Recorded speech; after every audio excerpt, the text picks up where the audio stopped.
आज की इस वीडियो में मैं आपको अगहन गुरुवार व्रत के बारे में विस्तृत जानकारी दूंगी। ये व्रत कब है, ये व्रत हमें कैसे करना चाहिए, इस व्रत को कौन कौन कर सकता है, इसके बारे में मैं आपको बताऊंगी। भगवती महालक्ष्मी की कृपा पाने के लिए माघशीर्ष अर्थात अगहन महीने के प्रत्येक गुरुवार को महालक्ष्मी के निमित्त व्रत किया जाता है। इस बार अगहन के महीने में कितने गुरुवार पड़ेंगे, क्या विधि है, उद्यापन कैसे करना है, सब हम इस वीडियो में जानेंगे। जैसा कि हम सभी जानते हैं कि 16 नवंबर से ये अगहन का महीना शुरू हो चुका है और ये 15 दिसंबर तक अगहन का महीना रहेगा। तो इस बार पूरे महीने में 4 गुरुवार पड़ेंगे। 2 अगहन कृष्ण पक्ष में और 2 अगहन शुक्ल पक्ष में पड़ेंगे। अगहन महीने का पहला गुरुवार 21 नवंबर को है। इस दिन षष्ठी तिथि है और अत्यंत कल्याणकारी गुरु पुष्य नक्षत्र योग भी है। 28 नवंबर 2024 को अगहन महीने का दूसरा गुरुवार पड़ेगा। इस दिन त्रयोदशी तिथि रहेगी, चित्रा नक्षत्र रहेगा। इस दिन प्रदोष व्रत भी किया जाएगा। 5 दिसंबर 2024 को तीसरा गुरुवार पड़ेगा।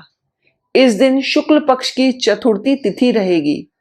12 दिसंबर 2024 को अगहन महीने का चौथा और आखिरी गुरुवार पड़ेगा।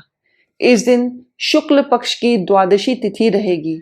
इस तरह से 4 गुरुवार रहेंगे।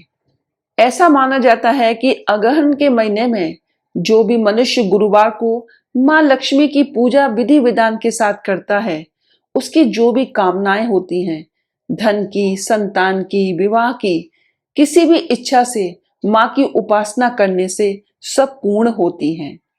ये व्रत बहुत फलदायी होते हैं और आप इस महीने कोई भी व्रत को उठा सकते हैं और किसी भी व्रत का उद्यापन भी आप कर सकते हैं। तो हम जानते हैं कि ये व्रत हमें क्यों करने चाहिए। देखिए, जो मां लक्ष्मी है उनको श्री भी बोलते हैं। ये हम धन संपदा, वैवाहिक जीवन की खुशी के लिए इस व्रत को कर सकते हैं। आप किसी भी मनोकामना को पूर्ण करना चाहते हैं, उसके लिए आप इस व्रत को धारण कर सकते हैं। इस व्रत को कौन कर सकता है? देखिए, सभी लोग इस व्रत को कर सकते हैं। पहले व्रत में आपको संकल्प लेना होता है और उद्यापन आपको आखिरी गुरुवार को करना है, लेकिन आपको उस दिन व्रत वैसे ही रखना है जैसे आप रखती आ रही हैं। इस व्रत में फलाहार खाया जाता है, नमक का सेवन खाना इसमें वर्जित होता है। तो चलिए अब जानते हैं कि इसकी पूजा विधि क्या है। देखिए, हम लोग बृहस्पतिवार को डीप क्लीनिंग नहीं करते, तो आप बुधवार को इसमें सफाई करिएगा। अच्छे से आप बुधवार की शाम को सफाई कर सकते हैं। दहलीज को बिल्कुल साफ सुथरा रखना होता है, क्योंकि इसमें दहलीज पर मां लक्ष्मी के चरण बनाकर पूजा की जाती है। इसमें कलश की स्थापना होती है और कलश की स्थापना में ही माता लक्ष्मी का स्वरूप मान करके उनकी पूजा की जाती है।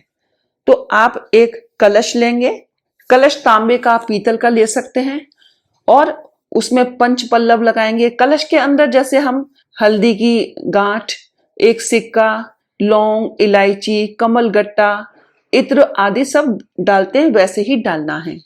उसके ऊपर पंच पल्लव रखना है और उसके ऊपर नारियल रखना है। तो नारियल को आप चुन्नी उड़ाएंगे, कलश को आप लहंगा पहना सकते हैं और जो नारियल आपने रखा है उसी में श्री लक्ष्मी जी की आप मतलब उसमें श्रृंगार करेंगे।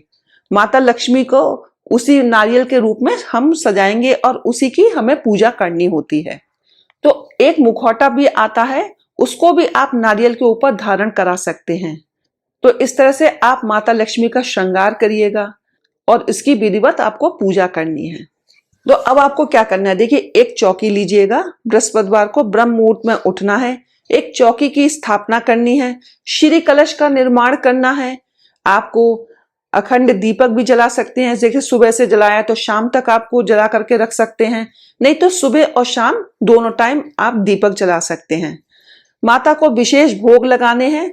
मां लक्ष्मी को खीर है, बताशे, मखाने आदि अति पसंद हैं, तो आप इन चीजों का भोग मां को लगा सकते हैं। मां की आरती करनी है।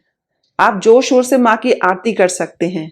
इसमें आप श्री सूक्त, कनक धारा स्रोत का पाठ कर सकते हैं, लक्ष्मी चालीसा पढ़ सकते हैं। और ये सब करने के बाद आपको क्षमा याचना भी मांगनी है। संध्याकालीन पूजा में भी आप माँ को फूल अर्पित करिएगा, भोग लगाइएगा। मंत्र जाप इसमें अति आवश्यक होता है, तो आप कमल गट्टे की माला से माता का जाप कर सकते हैं। मंत्र आप इसको पढ़ सकते हैं, ओम श्रीम ह्रीम श्रीम कमले कमलालये प्रसीद प्रसीद श्रीम ह्रीम श्रीम ओम महालक्ष्मी नमः। चलिए अब जानते हैं कि इस व्रत में क्या खाया जाता है। देखिए, आपने पूरे दिन व्रत रखा तो आप दूध है, चाय है, फल है, ये खा सकते हैं दिन में। शाम को आप मीठा भोजन करिएगा।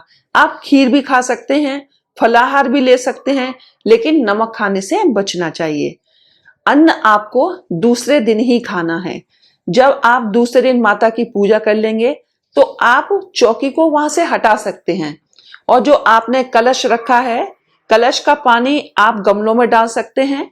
नारियल आपको संभाल के रखना है, क्योंकि अगले जो गुरुवार आएगा उसमें आपको उसी नारियल का यूज करना है। तो आप इस तरह से चौकी को भी हटा सकते हैं, और इसके बाद आप अपने व्रत का पारण कर सकते हैं। चलिए अब जानते हैं कि उद्यापन आपको कैसे करना है। देखिए, आखिरी हर गुरुवार को आपको इसी तरह से विधिवत पूजा करनी है। जो चौथा गुरुवार पड़ेगा आप उसमें पूजा करेंगी, व्रत रखेंगी और उद्यापन करेंगी। तो इसमें आपको हवन करना होता है, दान करना होता है। गाय माता को जरूर इसमें इस व्रत में कुछ ना कुछ खिलाना होता है। तो आप गाय माता को गुड़, चना और हल्दी खाने को दे सकते हैं। माता को इसमें श्रृंगार का सामान भी अर्पित करना है। तो श्रृंगार का जो सामान है आप किसी भी गुरुवार को माँ को भेंट कर सकती हैं। तो जो लोग इस पूजन को करते हैं उन्हें किसी भी जन्म में अन्न और धन की कमी नहीं होती है। इसमें कथा पढ़ना भी अति आवश्यक होता है। तो अगहन गुरुवार की कथा मेरे चैनल पे है, आप वहां से इसको पढ़ सकते हैं। अब कथा क्यों पढ़नी चाहिए? देखिए, कथा के माध्यम से ही हम इस व्रत की महिमा को जान पाते हैं, अतः कथा अवश्य सुने। कई लोगों का ये सवाल होता है कि हम व्रत नहीं रख रहे, हम क्या इस पूजा को कर सकते हैं? तो जी हाँ, आप बिना व्रत रखे भी आप इस पूजा को कर सकते हैं। अगहन गुरुवार का जो व्रत है या जो पूजा है वो अत्यंत फलदायी है। माता लक्ष्मी की विशेष कृपा बनी रहती है। माँ लक्ष्मी की आपको बहुत ऐश्वर्य के साथ, बहुत धूमधाम के साथ, बहुत श्रद्धा के साथ आपको माँ की पूजा करनी चाहिए, और माँ इसका फल अवश्य देती हैं। तो चलिए, आज की इस वीडियो में बस इतना ही। मिलते हैं अगले वीडियो में कुछ नई जानकारी के साथ। हर हर महादेव, जय भोलेनाथ।